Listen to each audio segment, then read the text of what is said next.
আসসালামু আলাইকুম, কেমন আছেন সবাই? আজকে আপনাদের জন্য নিয়ে এসেছি ময়মনসিংহের একটি ঐতিহ্যবাহী রেসিপি নিয়ে।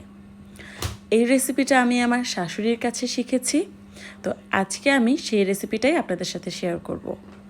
এটাকে ময়মনসিংহের আঞ্চলিক ভাষায় বলে মাছের বিরান। আমি এখানে প্রয়োজন মতো মাছ নিয়ে নিয়েছি আর সাথে দিয়ে দিয়েছি একটু বেশি পরিমাণে পেঁয়াজ বাটা, সামান্য হলুদের গুঁড়া, পরিমাণ মতো মরিচের গুঁড়া, জিরার গুঁড়া, ধনিয়ার গুঁড়া আর লবণ। সব কিছু একসাথে খুব ভালোভাবে মিশিয়ে আমি মাছগুলোর গায়ে খুব সুন্দরভাবে মাখিয়ে নিচ্ছি। এমনভাবে মাছের গায়ে মাখাতে হবে যেন প্রত্যেকটা মাছের মধ্যে মশলাটা খুব সুন্দরভাবে লেগে থাকে। তো মাছটাকে মাখানোর সময় আপনারা চাইলে একটু লেবুর রসও দিতে পারেন। তো আমার হাতের কাছে লেবুর রসটা অ্যাভেলেবেল ছিল না, আমি তাই দেইনি। তো মাছটাকে খুব সুন্দরভাবে মাখিয়ে এটাকে ঢেকে রাখতে হবে 1 ঘন্টার জন্য। 1 ঘন্টা ঢেকে রাখার কারণ হলো মাছটার মধ্যে খুব ভালো করে মশলাটা চলে যাবে যদি আপনি 1 ঘন্টা এটাকে ঢেকে রাখেন। আর যদি মাছটা আপনি সাথে সাথে ভেজে নেন তাহলে কিন্তু মশলাটা ওইভাবে মাছের মধ্যে যাবে না, ওই টেস্টটা আপনি পাবেন না। এই মাছ বিরানের আরেকটা বিশেষত্ব হচ্ছে আপনি এই মাছের বিরান দিয়ে 1 প্লেট ভাত হাপিস করে ফেলতে পারবেন। এত সুস্বাদু এই মাছের বিরান। তো চলুন শুরু করা যাক। আমি একটা প্যান নিয়েছি, প্যানটা চুলার ওপরে দিয়ে আমি সামান্য পরিমাণে সরিষার তেল দিয়ে দিয়েছি। সরিষার তেলটা গরম হওয়ার জন্য অপেক্ষা করব। তেলটা অবশ্যই গরম হওয়ার পরে আমি মাছগুলো দিব। ঠান্ডা তেলে কিন্তু মাছ দিলে সেই মাছটা আমার কাছে মনে হয় যে খুব একটা সুস্বাদু লাগে না। তো অল্প আছে আমি সবগুলো মাছ ভেজে নিব।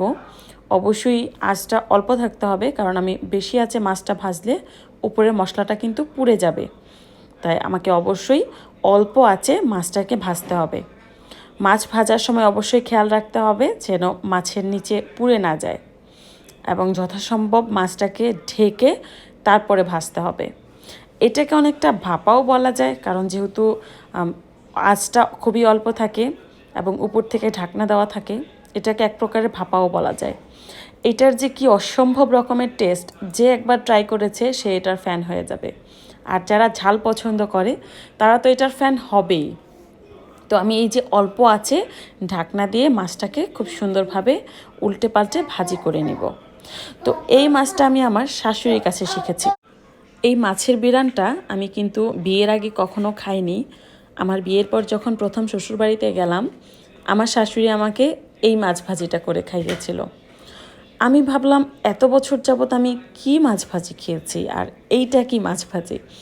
এইটা খেয়ে তো আমি এটার পুরো ফ্যান হয়ে গিয়েছিলাম। তো আমি আমার শাশুড়ির কাছ থেকে রেসিপিটা নিয়ে নিয়েছিলাম, অনেকবার করেছি এটা। আমার হাজব্যান্ডের এই মাছ ভাজিটা হলে আর কোনো কিছুই প্রয়োজন হয় না। তো আমি চেষ্টা করি কয়েকদিন পর পরই মাছ ভাজিটা করার জন্য, যদিও এটাকে ময়মনসিংহের ভাষায় মাছের বিরান বলা হয়। তো আমি খুবই আস্তে ধীরে মাছটাকে উল্টে নিব যাতে ভেঙে না যায়। আর মাছটাতে যে কালো কালো আপনারা দেখতে পাচ্ছেন এটা কিন্তু পুড়ে যায়নি। এইটাকে যখন আপনি অল্প আঁচে ভাজবেন তখন কিন্তু এরকম একটা সটেড হয়ে যাবে মাছের উপরে। তো আমি সামান্য পরিমাণে ধনেপাতা দিচ্ছিলাম, কারণ ধনেপাতার ফ্লেভারটা যদি মাছের মধ্যে যায় মাছটা খেতে আরও বেশি মজা লাগে। ধনেপাতাটা দেওয়ার পরে মাছটাকে আমি আরও একটু ঢেকে রাখবো কিছুক্ষণের জন্য। তো মোটামুটি আমার মাছটা রেডি হয়ে গেছে। তো আজকের এই ভিডিওটি কার কার ভালো লেগেছে?